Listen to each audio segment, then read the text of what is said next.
welcome to episode 2 of At the Movies. I am your host, Big Time Jimmy Larson, and today we are going to look at the 1988 classic, Moving.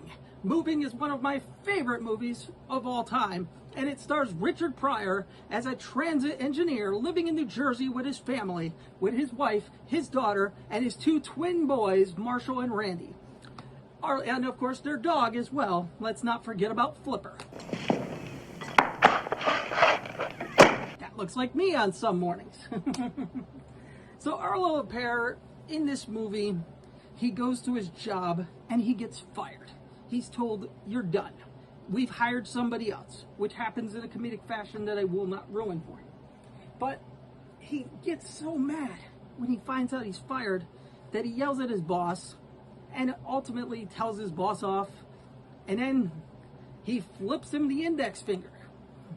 Why does he flip him the index finger?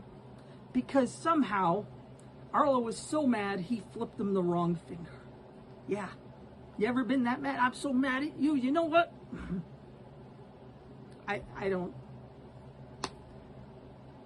get it. But soon we meet Arlo's neighbor Frank. And Frank likes to assault the paper boy.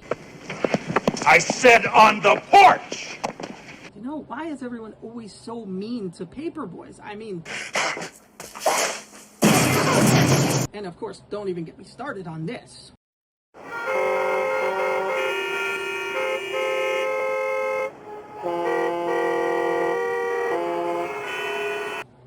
Nightmares. So Arlo gets offered a new job, which was referred by his old boss, the one that he told off. So he goes to this new interview where he gets the job, and his new boss is played by Dave Thomas. No, not that Dave Thomas, ya hosers. So Arlo is excited, of course. It's more money and pretty much everything he could ever want from a job, except one little thing. The job, remember, Arlo lives in New Jersey. The job is in Boise, Idaho, which means Arlo will have to make the trip to move him and his whole family off to Boise, Idaho. And that's going to be no easy task to talk his family into, especially when we learn more about Randy and Marshall and why they don't want to leave where they are, as we get to see, well, Randy and Marshall, their school thinks they're just one person. And it's pretty far-fetched, and it leads to, it leads to this. Just watch.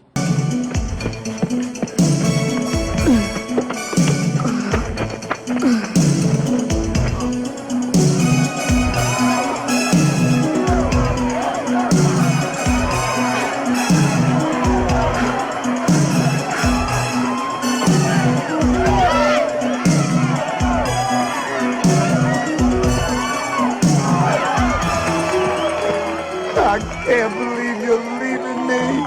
Yeah, so you see what I mean. And then, of course, there's his daughter not wanting to move either, and she's played, by the way, by Stacey Dash, and she tries to sabotage every potential sale of their current home. And then she even goes crazy enough, just so that she doesn't have to move, to agree to marry the first guy that comes along that agrees that, you know, he'll marry her. And, well, she meets this guy. Yeah, I mean, he does have the time. So they buy a house in Boise, Idaho, after selling their house in New Jersey, and it's their dream house. It has everything, including a swimming pool, except for the fact that the owners keep joking that they're going to be taking everything with them.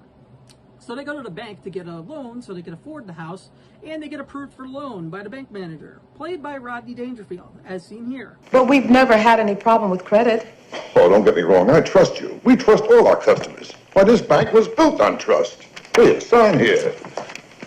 And you gotta get closer. This pen is chained down, you know. So much for trust. Back in Jersey, Arlo and his wife hire some movers. Initially, they encounter a couple of crooks, but then they eventually go with a more professional, yet more expensive moving company to move them across the country. So the packer arrives. Mrs. Arlo Appert? Yes? I'm with Hummingbird Movers. Uh-huh. I'm the packer. And he's paid by the hour, so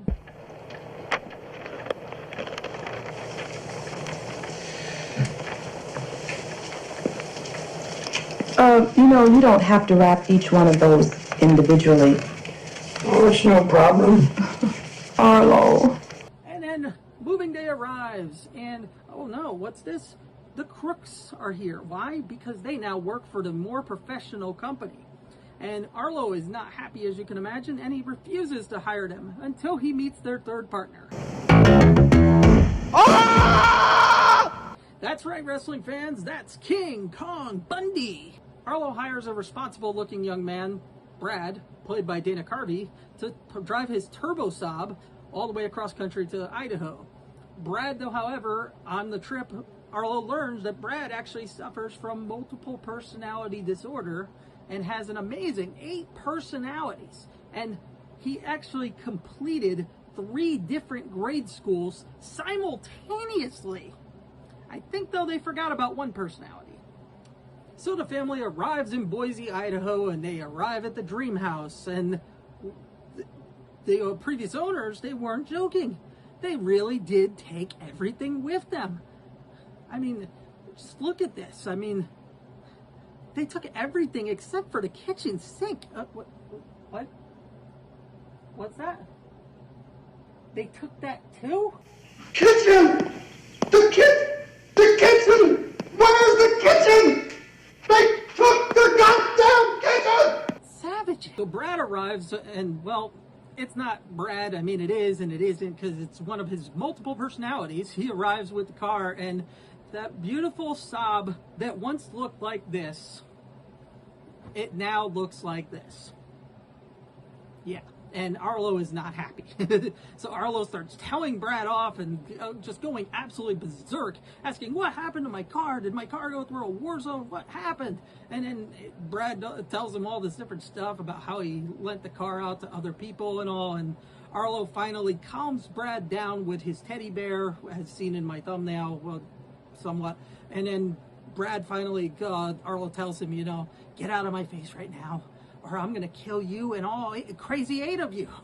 So then Brad walks down the street and walks away out of the movie, unfortunately, because he's one of the best characters. And as he's walking away, the 8 of his personalities all sing a song of row, row, row your boat together. So Arlo arrives at his new job, which, of course, is the reason that he moved to Boise, Idaho in the first place.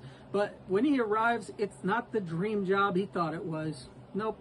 Dream house, not your dream house. Dream job, not your dream job. Because he learns that the company that he's now working for is actually facing a major scandal with money missing and money laundering being talked about. And the only reason that they hired Arlo was to be the fall guy. He's coming in on his first day and he's taking the blame, and the news reporters are all over him, as seen here. Now that your job has been eliminated, sir, what are your personal plans? I just sharpened my pencil. Yep. So it seems that his boss, who referred him there, wasn't actually doing him any favors. He was still mad at him for telling him off with his index finger. How dare you put your index finger up at me? I'll take this. So another problem that Arlo is dealing with is the movers themselves. As I said, he's got the crooks moving his stuff cross country, and they keep trying to talk him into moving to New Orleans because they want to go there for Mardi Gras time. And, well, they didn't arrive in Boise when Arlo did, like they were supposed to. In fact, at one point, one of the guys actually, while they're packing this stuff up to the truck, they actually look at Arlo and they go, so where are you folks moving to? It's just like, you don't want to hear that from your movers. They're supposed to know they're bringing this stuff there. They don't even know where they're going. So they don't show up, and then finally they do show up in Boise, but they put a sorry we missed you notice just because they want to try and get away with all their stuff so that they can sell it, or who knows what they want to do with it. We did learn earlier that they're friends with Arlo's neighbor back in New Jersey, Frank, and that they were criminals in jail and they just got out even. So maybe it was because of stealing, maybe it was because of doing this, who knows. But Arlo finally just can't take it anymore, and he snaps and he turns into, well, a Rambo-like character who he mentioned earlier. And then Arlo finally chases down the bad guy, crooks, and he just starts beating them all up. And King Kong Bundy, who once squashed Hulk Hogan and broke his ribs, as seen here. Oh, wait. Oh no! Well, Richard Pryor took him out with pretty much no problem, as seen here.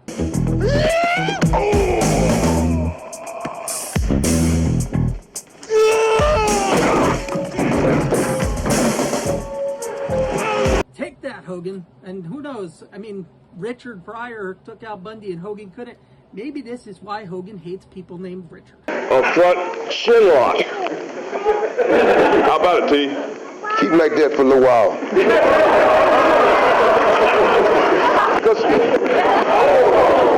So Arlo gets his stuff back after this battle, and all has been wrapped up pretty much. I mean, Arlo even goes to his boss, and he tells his boss how he thinks that he can avoid the scandal and how he thinks he can actually save the company and make everything work out. And he becomes the new president of the company and is told, yeah, we're going to go with your ideas and everything. So everything starts to go well. We start seeing that they have some people there rebuilding the house where everything is missing.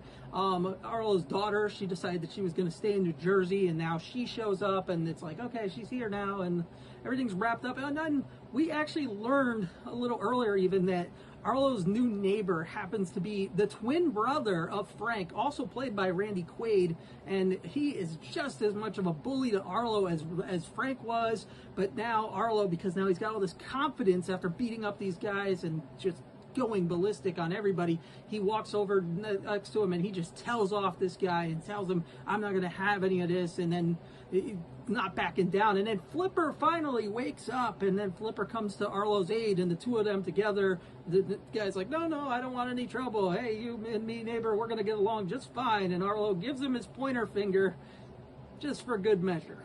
So everything gets wrapped up into a nice little package, and everything is happy at the ending of this movie. So this concludes my review of Moving. And as I said, this has always been a favorite movie of mine. And what really makes this movie work is Richard Pryor. I mean, there's a lot of great actors in this movie. Stacey Dash, Dave Thomas, Randy Quaid, Dana Carvey. There's so many good ones in this movie. Even King Kong Bundy is entertaining. But what makes this movie is Richard Pryor, because Richard Pryor takes this movie to heart. He becomes this character. He makes the audience sympathize with him. At the end of the film, you care about Arlo Pear. You want to see Arlo Pear have right done to him after all these bad things have happened to him.